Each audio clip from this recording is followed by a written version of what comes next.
Every 7 years, the Nebraska State Board of Education updates its education standards. They'll be voting on new ones this year, but this time it comes with controversy. Particularly around when and if students should be taught about gender identity and sexual orientation. 3 News Now reporter John Kipper tells us why Governor Ricketts wants those standards scrapped. It's time to review and change education standards in Nebraska. This is a big issue, so it has to be discussed. These always bring some turbulence, and this time around is no exception, particularly around teaching students about gender identity and sexual orientation. According to the comprehensive 60-page first draft, students in kindergarten would be taught about same-sex couples. In first grade, gender identity would be defined to students. In third grade, students would learn about sexual orientation, and the next year, they'd define the difference between gender identity and gender assigned at birth.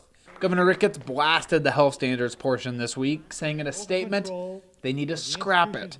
And the new standards from the department would not only teach young children age-inappropriate content starting in kindergarten, but also inject non-scientific political ideas into curriculum standards.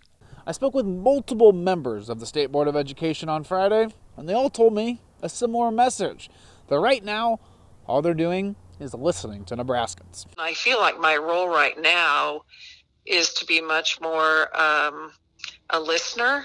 I mean, that's what's going to be helpful is if people give feedback that is about specifics so that we really can have productive conversations. Board member Deborah Neary says the governor has the right to voice his strong opinions on the standards and that her ears are open to anybody who wants to make the plan better. The governor is one of the residents in my district, and so I want to listen to him like I do any parent who has opinions. The standards are put together by a variety of school administrators, teachers, mental health therapists, and medical doctors.